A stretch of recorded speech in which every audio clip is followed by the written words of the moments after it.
आज Doubtnut app download करें। Doubtnut पर अपने सभी गणित, रसायन विज्ञान, भौतिक विज्ञान और जीव विज्ञान के डाउट्स का करो सफाया। बस प्रश्न की फोटो खींचो, एक ही प्रश्न को क्रॉप करो और तुरंत वीडियो सोल्यूशन पाओ। अभी डाउनलोड करें। नमस्कार दोस्तों, दिया गया प्रश्न है निम्नलिखित पृथक्करणों में से कौन सा सही है तथा कौन सा गलत है, इसे पृथक्करण के सामने अंकित करें। तो पहला दिया गया है, जो विद्युत मोटर होती है वे यांत्रिक ऊर्जा को विद्युत ऊर्जा में रूपांतरित करता है। ठीक है। दूसरा हमारे पास में है कि जो विद्युत जनित्र होता है वह विद्युत चुंबकीय प्रेरण के सिद्धांत पर कार्य करता है। तीसरा हमारे पास दिया गया है किसी लंबी वृत्ताकार विद्युत धारावाही कुंडली के केंद्र पर चुंबकीय क्षेत्र समांतर तथा सीधी रेखाओं में होता है। और चौथा है कि हरे विद्युत रोधन वाला जो तार होता है प्रायः विद्युत में तार होता है। तो दोस्तों पहले कथन के अनुसार कहा गया है कि विद्युत मोटर यांत्रिक ऊर्जा को विद्युत ऊर्जा के रूप में रूपांतरित करती है। तो हमारे पास में दोस्तों यहाँ पर एक विद्युत मोटर का छोटा सा आप देख सकते हैं, मतलब मैंने आपको इसको चित्र में प्रदर्शित किया है, जहाँ पर क्या लगा हुआ है, बैटरी लगी हुई है। अर्थात क्या हो रहा होगा कि बैटरी में आप देख सकते हैं यहाँ पे धन सिरा है, यह बैटरी का ऋण सिरा है। तो यहाँ से धारा प्रवाहित हो रही होगी और यहाँ से धारा कैसी प्रवाहित हो रही है, ABCD दिशा में धारा प्रवाहित हो रही है। अब इसके ऊपर जो लगने वाला कह सकते हैं हम लोग, इसे कहाँ रखा गया है, इसे धारावाही जो हमारी कह सकते हैं धारावाही कुंडली को, धारावाही आयताकार कुंडली को कहाँ रखा गया है, मैं इसको लिख देती हूँ। आयताकार जो कुंडली है उसे चुंबकीय क्षेत्र B में रखा गया है, जिसकी दिशा कैसी है, N से ठीक है S की ओर है।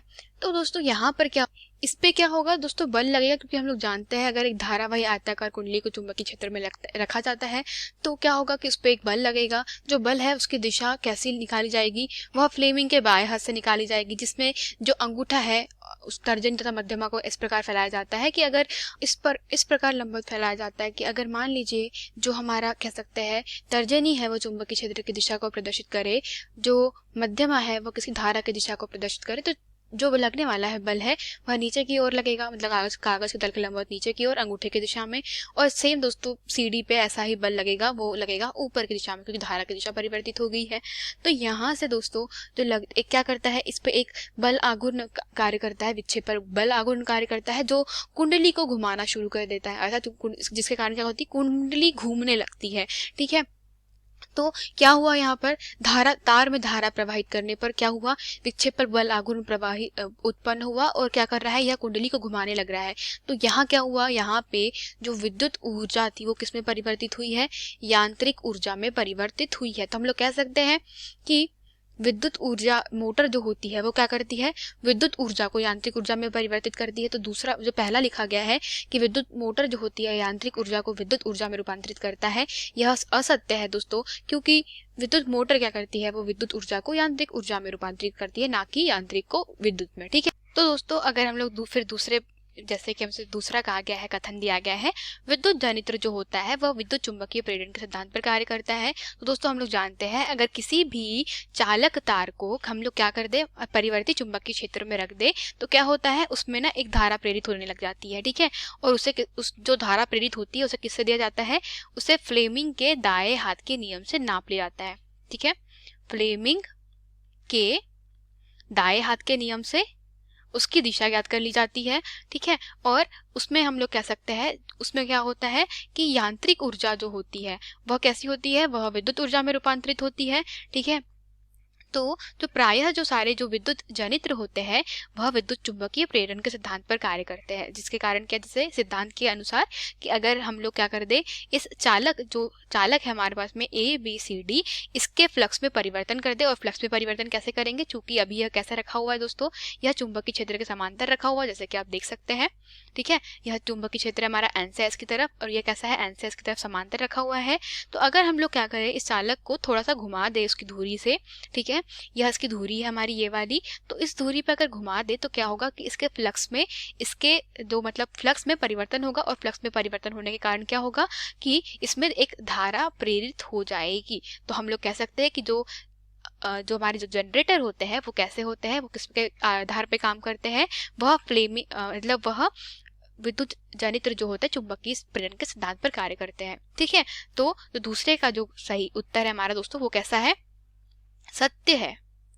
ठीक है। अब आते हैं दोस्तों हम लोग तीसरे कथन के पास में। तो तीसरा कथन दिया गया है, किसी लंबी वृत्ताकार विद्युत धारावाही कुंडली के केंद्र पर चुंबकीय क्षेत्र कैसा होता है, समांतर सीधी क्षेत्र रेखाएं द्वारा प्रदर्शित किया जाता है। अर्थात अगर हम लोग बात करें दोस्तों तीसरे कथन के अनुसार, ये हमारे पास में कोई धारावाही लंबी परिनालिका है जिसके अंदर का हम लोग कहते हैं कि जो चुंबकीय क्षेत्र होता है वो आप देख सकते हैं वो कैसा है, समांतर रेखाओं के द्वारा प्रदर्शित हो रहा है।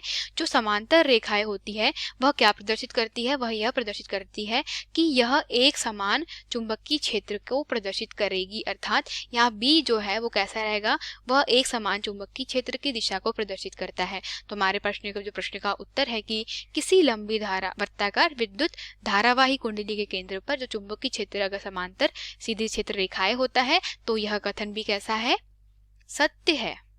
ठीक है। अब हमारे पास चौथा दिया गया है, हरे विद्युत रोधन वाला तार प्रायः विद्युन्मय तार होता है। तो दोस्तों अगर आपने कभी नोटिस किया होगा कि आपके घर में जो बल्ब मतलब जो आप जहाँ पर प्लग होता है, प्लग में आपने देखा होगा कि 3 ऐसे स्विच मतलब 3 आपके पास में पिन्स होती है और उसमें फिर आप क्या करते हैं, आपका कोई भी चार्जर या कोई भी जो चीज़ें हैं वो प्लग करते हैं। ठीक है। तो क्या होता है दोस्तों, जो पहला वाला जो होता है, जो ऊपर वाला होता है वह क्या होता है, भू संपर्कित तार। सीधे हाथ साइड वाला जो होता है वो कौन सा होता है, वह फेस होता है। और जो राइट हैंड साइड वाला होता है वह क्या होता है, न्यूट्रल होता है। नॉर्मली यह हमारे पास में एक कॉम्बिनेशन होता है। तो दोस्तों जो भू संपर्कित तार होता है उसे किस रंग से प्रदर्शित किया जाता है, हरे रंग से प्रदर्शित किया जाता है। जो काला तार होता है वह न्यूट्रल का होता है और जो लाल तार होता है वो किसका होता है, फेस का होता है। तो प्रश्न के अनुसार कहा गया हमें कि हरे विद्युत रोधन वाला जो तार होता है प्रायः विद्युन्मय तार होता है। तो दोस्तों जो विद्युन्मय तार की बात करी गई है तो उन्होंने यह कहा है कि जो हरा तार होता है वह कैसा होता है, वह फेस का तार होता है। ठीक है। तो चूंकि जैसे मैंने आपको अभी बताया जो फेस का तार होता है उसका रंग कैसा होता है, प्रायः लाल रंग का होता है या भूरे रंग का होता है। ठीक है।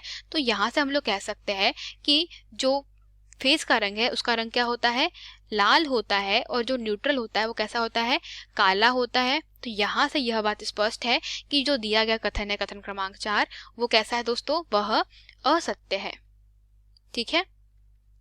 तो यह कैसा है, असत्य है। और यही हमारे प्रश्न के उत्तर थे दोस्तों। धन्यवाद। कक्षा 6 से 12वीं से लेकर नीट, IIT, JEE वो एडवांस के लेवल तक 1 करोड़ से ज्यादा छात्रों का भरोसा। आज ही डाउनलोड करें डाउटनेट ऐप या व्हाट्सएप करें अपने सारे डाउट्स 8400 400 400 पर।